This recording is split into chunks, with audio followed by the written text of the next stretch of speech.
Hello, everybody. Welcome yet again to the Trust Your Gut podcast. I am Hannah Ruhama, Kombucha Mama, and I am so excited to be here today with Shefaly Hi. from Precision Gut Health, who's going to share with us her journey from the kitchen to functional nutrition to helping people with SIBO and all kinds of gut health issues in between.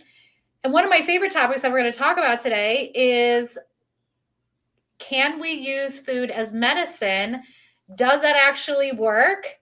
And if not, what else do we need to consider in order to get a complete picture of our microbiome and our health? So welcome. I'm so excited to have you here today. Thank Why you. don't you first let people know your journey? Yeah, for sure. So I love that you said that it started with the kitchen, but then there was some things before the kitchen that happened. Yeah, so I have this circuitous path to where I am now. So I'm Shefaly. Hi, everyone. Nice to be here. Thank you for having me. I'm a PA. I'm a board certified medical provider, prescriber, but that's where I started. I started straight out of college, went to grad school to be a PA, and worked initially in acute care, hospital medicine. Got a lot of great skills, but it was in the days of having a pager, not cell phones. And I got a page, and I tell this story because it's really like vivid and really set the path for where I am now. And it was about my dad. My mom was paging me. Actually, I think it was my husband paging me about my dad having been admitted to the hospital, and he was only 55 with a heart attack. And so, I'm rounding on patients and I'm getting a page about this. So I fly home kind of young. I was very young. I was 23 or 24 or something like that. So, and he was young. And so I just was like, wait, I don't understand. He's thin, he's vegetarian. Why is he having a heart attack? And like, none of it made sense. We weren't taught any of this in PA school, med school, et cetera. So, about nutrition, that is, and its impact on cardiometabolic health and everything else. And so fast forward many years, dad survived the heart attack. I learned a ton. I coming home from the hospital, I stopped at a bookstore to understand more and empower myself. And this is what people do, right? When people have a loved one that gets ill, or they get ill themselves, they want to empower themselves with information, knowledge. So you go read about it. And at the time I was reading books, real books. I still do read real books. And it was Dr. Andrew Weil's book, his first book. He is now people know of him now a lot, but he didn't have a restaurant. He didn't have True Food Kitchen back then. He didn't have all the things that he had then. But I learned a lot about the impact of nutrition on health. And really, it was the forefront of integrative medicine, functional medicine, right? So fast forward many years, I really got interested and a little obsessed with nutrition, and then functional medicine. And then I was in conventional gastroenterology for a while, and then left conventional gastroenterology because it's hard to do that in a conventional setting as well as I wanted to. And so ultimately that led to opening Precision Gut Health. So we blend both that conventional approach of GI, but also that sort of integrative, full spectrum GI. Yeah, that's us. Yeah, well, that's an intense story. Often when it touches our lives personally, that's when we start to really pay attention to these things. And, I think what's great about this moment in time is there's so much more access to information. There's so much more awareness about how food impacts our body, and particularly our gut microbiome, and how much our gut microbiome then impacts our emotional health, physical health, mental health, and everything in between. I'm fond of saying that the gut is our first brain, because I feel like that's what has to heal first before we can heal anything that's going on with us emotionally and mentally. Yeah. So tell me a little bit about how, because you mentioned the kitchen, but we didn't quite get back to it. How did the kitchen come into play in all of your story? Yeah, I totally skipped that part. So there was a gap in all of this where I wanted to be a stay-at-home mom. And for a little while, I wanted to raise my kids. My husband could support us.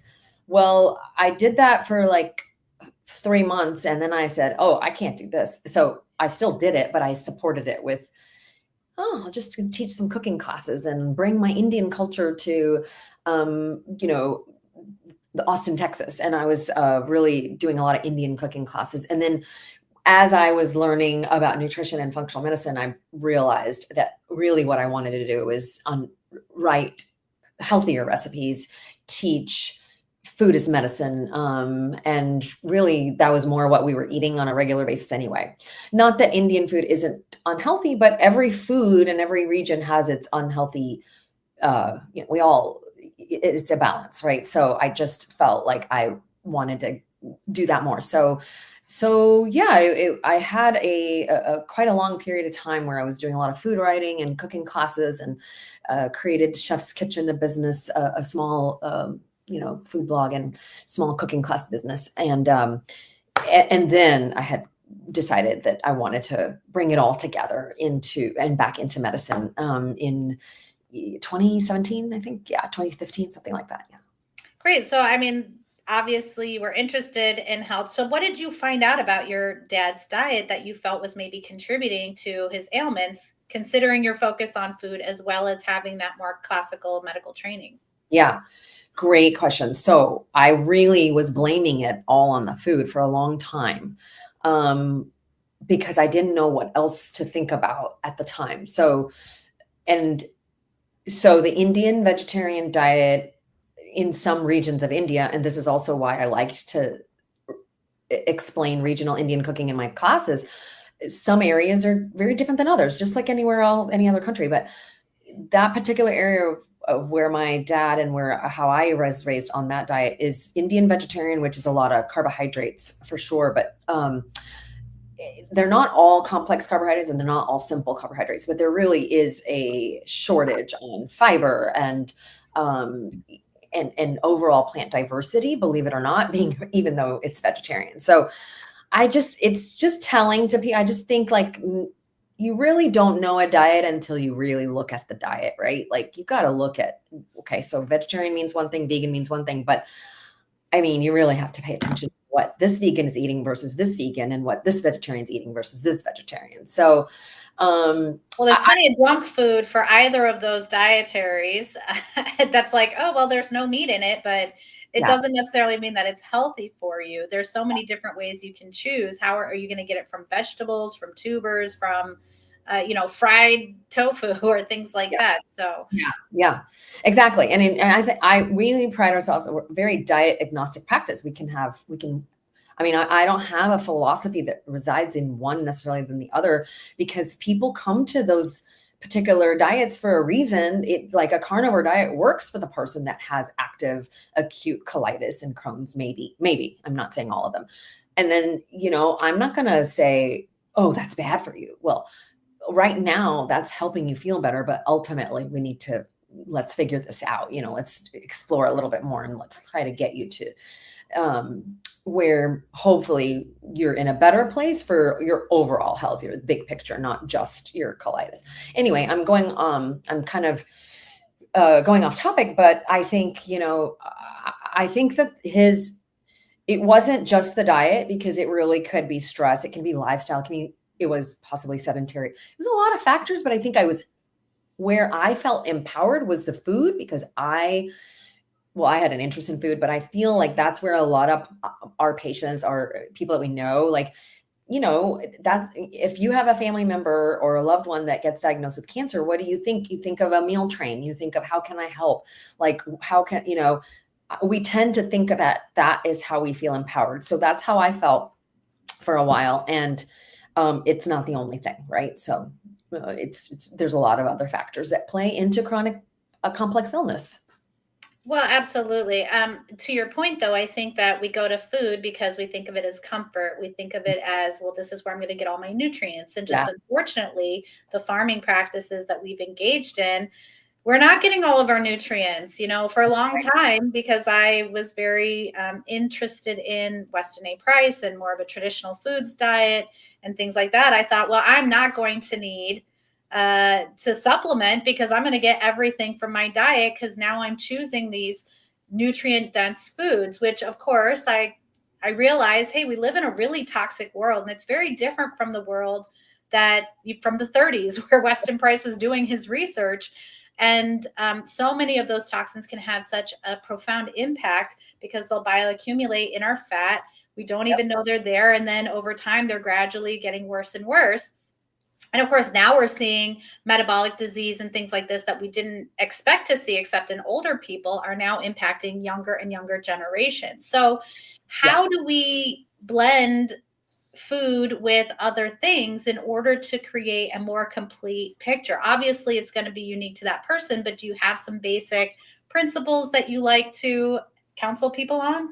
Yeah. And let me just touch on what you just said, because I think that whole, is food is medicine enough situation. And I think it can be if we started in an environment that was, let's say, in a blue zone or something like that. Well, I mean, that's why I love the blue zones, but they also happen to be on islands, and they happen to be needing to be self-sufficient, have clean air, move around to forage their foods. They're doing all the things that we're not doing.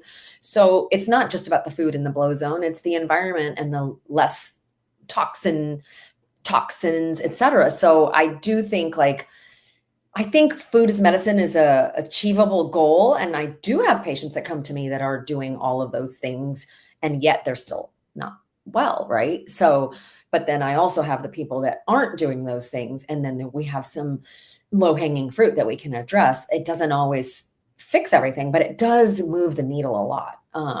So I guess maybe you're asking what are some basics. I don't know. Maybe your audience already knows, lots of the basics, right? So trying to stay away from processed foods and the standard American diet, sodas and, simple sugars and things like that. And, poor quality fats and all of those things. But then also, so that's the get rid of, exclude approach. And then I like to talk about the include approach, because sometimes the exclude approach is not doable for some people just, it's very hard.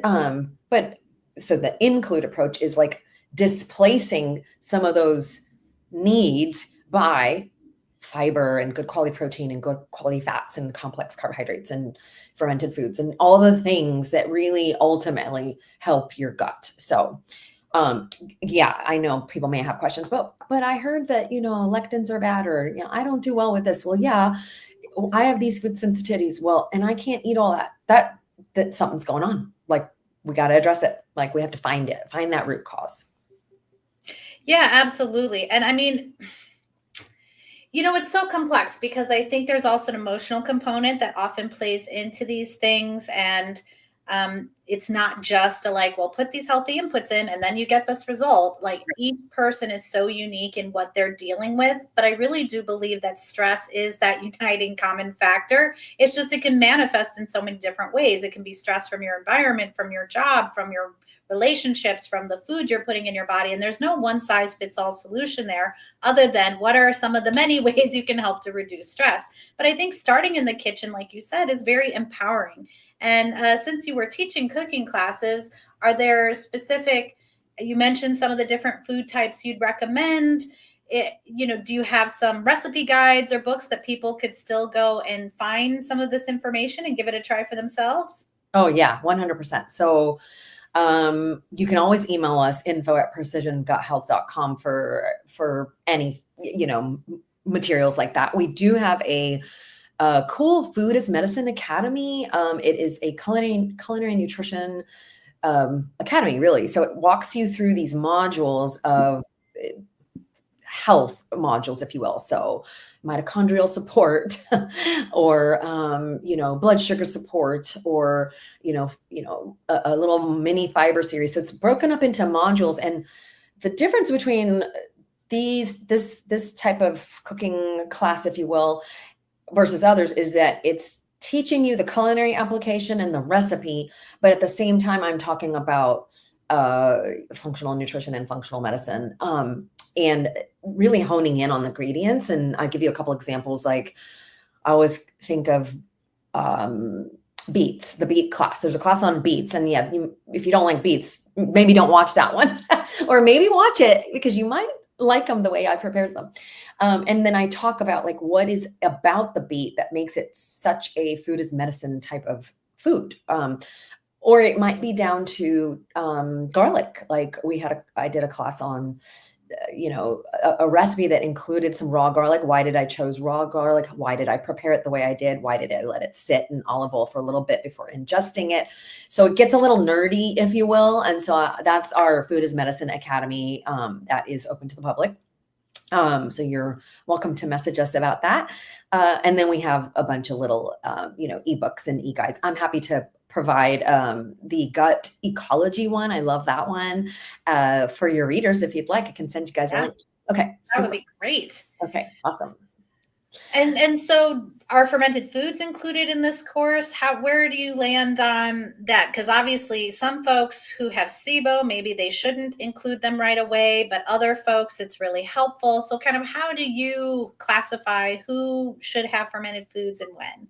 Yeah. So first of all, I think if you can tolerate them, if you can tolerate them, and your gut feels pretty good, please eat them. Like that's how you establish your baseline.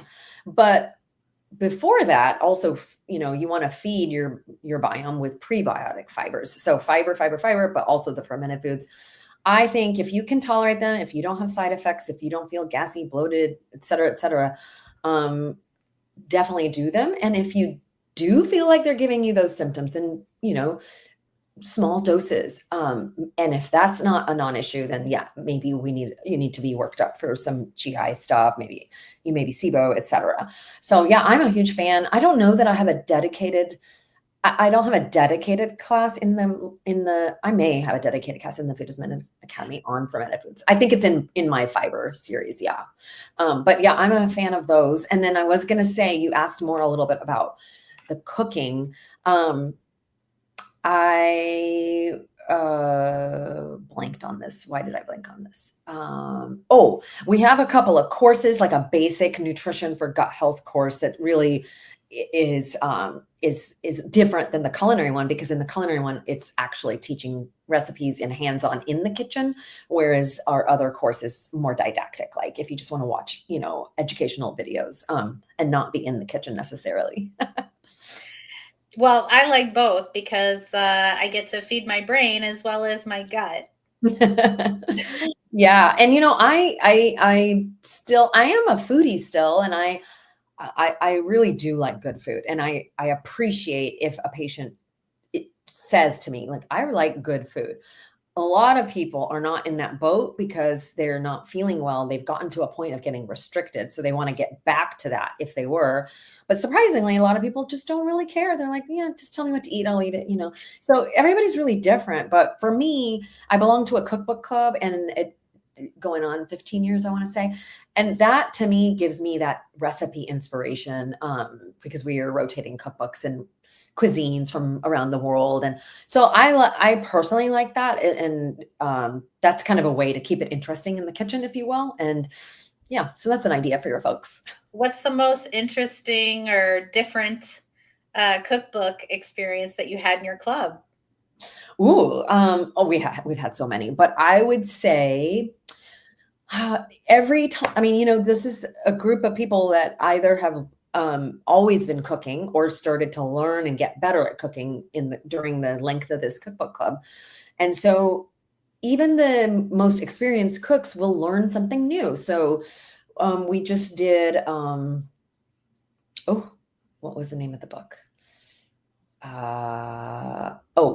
It's called it's a New Orleans cookbook, Mosquito Supper Club. So it was a big James Beard Award winning a few years ago. Notice that none of the cooks have to be quote unquote healthy, books. But there's always typically a healthy item or several in cookbooks. Most of them have some vegetables, some fiber, unless, I would say, unless it's like only all pasta. And even in that case, hey, a little pasta, most people can have a little pasta. Not everybody, but most people can. And you can find gluten-free if you need it. So we learned some techniques from some of the recipes in the book that we had not seen before. So for example, in a particular part of Louisiana, not New Orleans, but off the bayou, the authors talks about how their gumbo is really different than New Orleans gumbo, and they serve it with potato salad. And then the potato salad technique was really different. So, we just always learn a new technique or a new history about a food. So that makes it pretty fun. Well, potato salad is actually really great for that resistant starch. Yeah. And so that's one of the recipes that we really love. We adapted a potato salad recipe and put all kinds of great things in it, but it's one of our favorite things to enjoy, to just, like you said, get that prebiotic fiber in there so that the microbes have something to eat. Now, where do you land on probiotics? Is this, I mean, there's so many, and there's so many different types. There's sporing, there's this, there's that. Is this something that you recommend to people, or what's your feeling on probiotics? Yeah, I've now had a lot of training in probiotic in the probiotic world. I used to be kind of like, well, they don't hurt, and so take them if you want to, if you notice a difference, right? So, but the money adds up in self-care. So where do you want to spend your money on a supplement? Like, do you want, can you get it by food? Do you need it to restore your gut? Do you have other goals? Maybe you're working on blood sugar, hormones, fatigue, there's so many things out there, muscle protein synthesis, so where are you going to draw? You have to just make that decision. And I think you need help usually with your provider on that. So I would say it's not one of the top, but in certain scenarios, if there's a specific goal that I see, like on microbiome testing, or they're having a very specific scenario, and I see that there's there's evidence behind utilizing this particular strain in this particular dose for this particular goal, I would use it. And so you mentioned microbiome testing. What are some, like, let's say someone's a lay person, or they've been in the Western system and they're feeling really frustrated. They don't feel like they're getting the information they need, or they've heard, okay, the doctor's going to get your labs, but they're not going to know how to read it correctly, or they're not going to be looking at it in the right way. As a functional, nutritionist or diagnostician or practitioner, what types of tests do you recommend people get, or what do you offer? So I really like it when I'm very blended. So I want insurance to cover what they can cover with your conventional docs. And then we look at that, and then we supplement that with what's not been done, which is typically a better functional blood chemistry analysis through LabCorp, regular labs, but a lot more labs, right? And looking at reference ranges that make a lot more sense for what, people like you and I do, not comparing the bell curve of the rest of the country. So I prefer that. But, and then I don't know, I don't always necessarily say that stool health and microbiome testing is necessary, but it really can be very, very helpful to drive the protocol and to rule out certain things. But again, in conjunction with what your GI and primary care have already done. So that, because I look at all that, that's relevant and important. I can give you several examples, but there's a lot of times where I'm referring back to the GI, they're referring to me, et cetera. So, I think it's nice to get your regular stuff done, rule out the big things or the things that are testable and coverable by insurance. That may be imaging too. It may be procedures too, depending on your case. And then I can do the rest of it. So you're really complementary, not necessarily in competition with. I feel really strongly about that. Yes. Yeah. And I think that's because I worked in conventional GI for a lot of time, a lot of years. And so there's such a value in, and yes, I know that it's frustrating. The medical system's frustrating. I mean, I left too. It's frustrating as a patient. It's frustrating as a provider. I kid you not. I mean, when we were there, we were very frustrated with the system. And we couldn't, I couldn't do everything that I can do now. And I was trying to fight against the system. I think my biggest piece of advice for people that go to the regular doctor is, go with inquisitive questions, and maybe not demanding questions, or demanding, you know, I think it should be a collaborative partnership, and you shouldn't feel like you're being gaslit. Yeah. So if you are, then definitely go talk to somebody else and see what other kind of information you can get. What's your thoughts on colonoscopy? Yeah, love this question. I am I try to be as unbiased as possible, and I really, that's just my personality in all realms of life, not even just, medicine. I'm kind of like, I want all four grandparents' opinions about whether my daughter should go on the trip. That's just the kind of person I am. So I want all the opinions, I want all the courses, I want all the trainings, and then I come up with a decision. But I think with the rate of colon cancer that we have, the prevalence that it is, I think that it's one of the few cancers that's preventative and therapeutic at the same time during during the actual procedure. So that means, like, it's different than a mammogram, right? A mammogram can't remove the lump at the same time, whereas a colonoscopy is diagnostic and therapeutic at the same time, because if it sees a polyp, which a lot of times turn into cancer over a period of time, years, if they have a specific pathology, that can be removed at the same time. So yes, it's invasive. Yes, you absolutely want someone skilled, very, very skilled. So you want a skilled GI doctor doing that.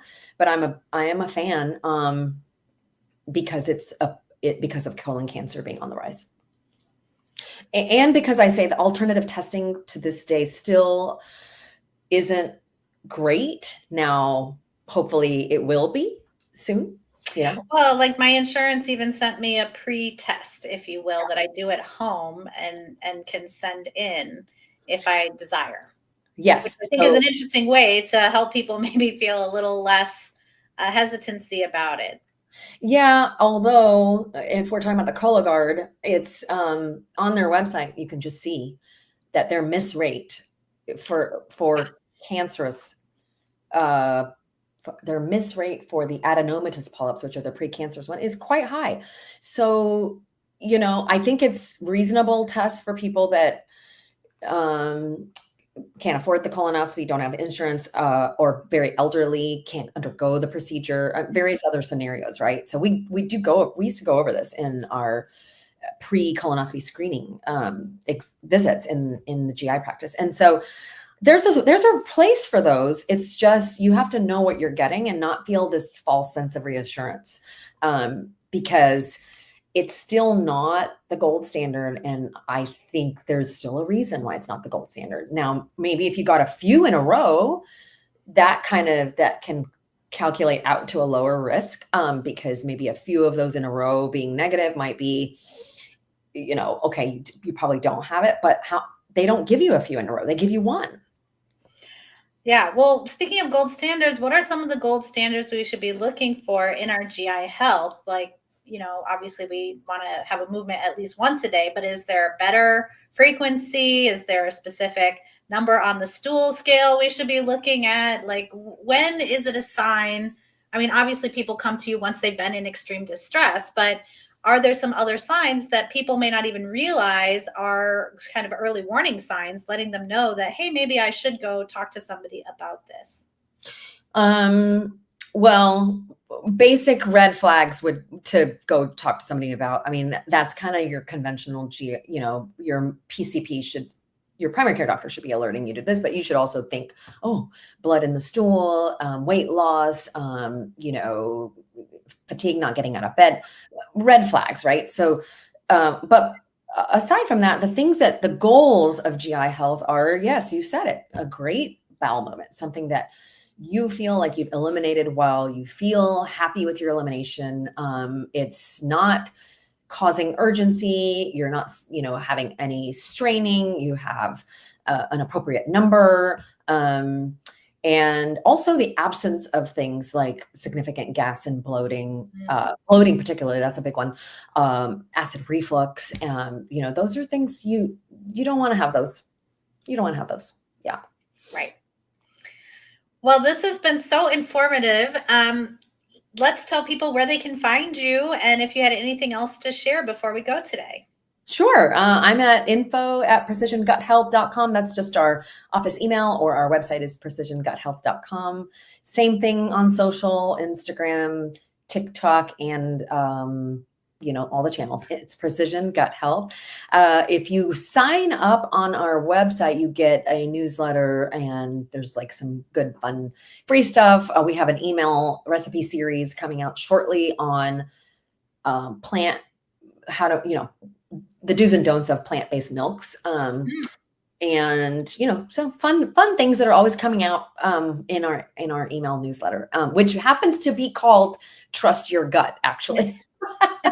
When you're in good health, you can't help but go to that old saying. Yes. And gosh, I feel like I wanted to say one more thing about the colonoscopy, but yeah, I mean, it is. I think I'd love your take also, because, people worry about, of course, the cost, the invasiveness, the skill level of the doctor, and, what can happen in the rare instance that something can go bad. It's still a procedure. It's invasive. And then wiping out the microbiome is always a question. And what do I replenish it with afterwards? So I don't know that we know a lot about that still. I just don't know. I don't think there's still a lot of unknowns, and I don't know that we'll know everything, because I think right, diversity is so important. And I just recently heard something, I didn't see a research paper on it, but I'm sure it exists, but how like a vegan diet in India is different because of the microflora that are inhabiting that area is different than you might have in a Western culture. And so you might be able to adapt more easily to that level of dietary practice in a different place where it's been practiced for centuries, versus in a more modern setting where maybe you don't have access to those same types of microbes that can help you extract the nutrients you need from those food types. I thought that was really interesting. Of course, we've seen so many of those fascinating studies about, the tribes in Africa, the Hazda. Yeah. How there's all kinds of things that we would consider parasites, or things that we would consider, pathogens living within their guts, and yet they're not expressing any sort of negative side effects as a result. And so I think what all that tells us is I'm not going to say there's no wrong or right way, but I think that there's a lot more complexity to it than we even know and understand, and may ever know and understand, because we haven't even identified all the microbes on this planet, let alone all the different types of insects or nematodes, right? Yeah. Go to any field of science and they're still making discoveries all the time. And so I think it really comes back to kind of what our meaning of trust your gut is. And we always put emphasis on yours, meaning your biome is going to be different from my biome, right? My genetics is different. My medical history is different. How many times have I had antibiotics and things like this? All of this is going to vary.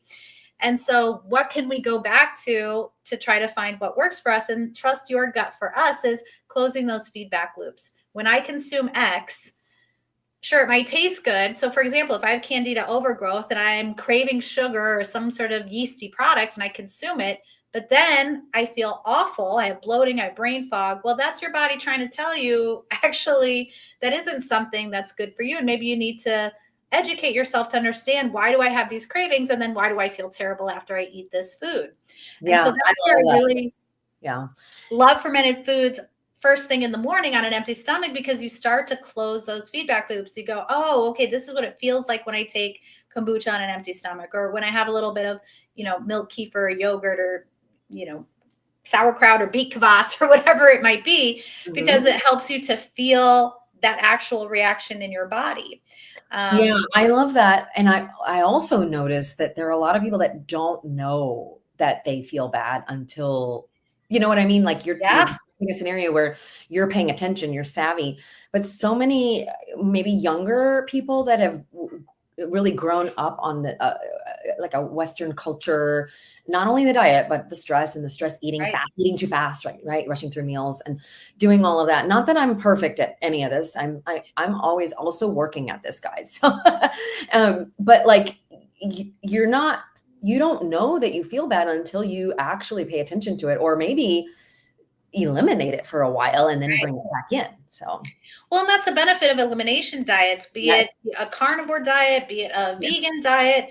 A lot of times what's happening is your body is eliminating a lot of processed foods, and there's real value in that. But as you said at the top of the show, you need to also figure out where that balance is going to be, because only eating one type of food over time, even if it initially is so helpful, can potentially be detrimental to your health, especially if you start noticing different symptoms and things like that. Sometimes we need animal products.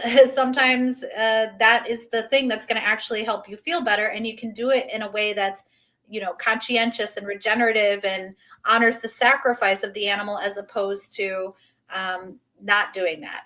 So like having a McDonald's cheeseburger or whatever that might be. But that said, there's lots of ways in which we can eat in ways that feel good to our bodies and the planet.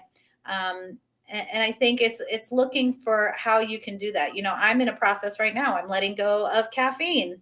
I had one coffee every day, and it wasn't that much, but I'm experimenting with letting that go. Then I was having tea, and now I'm having Fojo, or like chicory root, right, which is inulin and prebiotic, right? Yeah. So then there's these other benefits you get from starting to incorporate different things into your diet.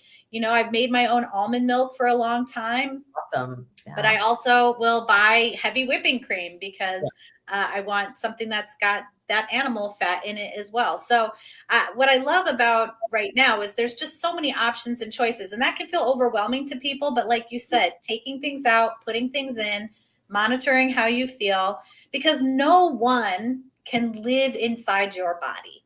Yeah. No one can say this is definitely right for you or definitely wrong for you except you. Yeah. And you have to be willing to go through those experiences and see what's going on in order to actually make those informed choices. So the more you can observe yourself, like you said, I think that's really important. And that's what we encourage people to do with fermented foods, is not only enjoy them, but sometimes if you have the SIBO, it means maybe you'll have a histamine reaction, or maybe you are going to feel bloated after eating it. Sometimes that's die-off from candida, and actually over time you're going to do better. But how do you know which it is unless you're observing and making choices and paying attention? Listening, exactly, paying attention, listening to your body and how it's responding. Journaling is good for a little while. Don't overdo it, and maybe get guidance if you're really if it gets to a point where it's super stressful mentally, which it can get, orthorexia. Yes. Or any type of diet is not good. So get guidance. I have patients with gut health issues that know more about their gut health issue than me, because they started getting they became their own professionals. That's draining for them. So then they come to me. So, you need, a lot of times you want give yourself grace to ask for help if you need it. Yeah. And sometimes it's just letting all of that go and being where you are. I just wanted to share what I'm drinking. I found this at Whole Foods today. This is pickle kombucha. Oh. And what I love about this is they've got cucumber juice, sea salt, and then they put spirulina and some dill in here. And it is quite delicious, very savory. So no pickle in there? I guess cucumber. Well, the cucumber, the dill, and the salt, I guess, is our actual pickle flavor. But because in the tennis, I play tennis in the tennis world. A lot of people now are buying pickle juice and using it as their hydrate. And I looked at the ingredients and I'm like, what? There's nothing there. There's no pickle in there or anything other than natural flavors and sugar and something else. So that was interesting to me. So I'm like, man, I have to figure out how to make pickle juice, but I like what you have. I'm going to try that. Well, and I think the best pickle juice is actually like your kraut juice, which is one of my favorite things. And that you can now buy that. Be careful though. I gave myself an accidental cleanse. I was so thirsty. I drank too much of it. And I was like, well, all right, here I am in the bathroom clearing some stuff out. But that's the thing about food for the most part. Even if you have a reaction to it, unless of course you're severely allergic, it's something that your body's going to quickly recover from. And so it's valuable to experiment with different things. And most of the time it's not going to be so extreme, but because the body is amazing. It's resilient. so innately smart. It's crazy. Like, it's crazy that how much our liver can do despite all the insults that the liver receives. It's just amazing. So, Well, and the liver wants to live. yeah. It's also a regenerative organ, right? Like we forget that while we might not be starfish and we can cut off our arms and legs and grow back, there are certain aspects of our body that do regenerate. And so even if it feels like you've, completely beat it to death with however you've been living, a lot of times just a little TLC and coming back to the right type of foods and eliminating those stressors in your life can have a huge impact. Yeah. Well, thanks so much for being here. I think people Thanks for having me. great insights out of our conversation. They'll come find Precision Gut Health and learn more from you. And thanks so much for being here today. So glad to be here. Always love to chat. Thank you.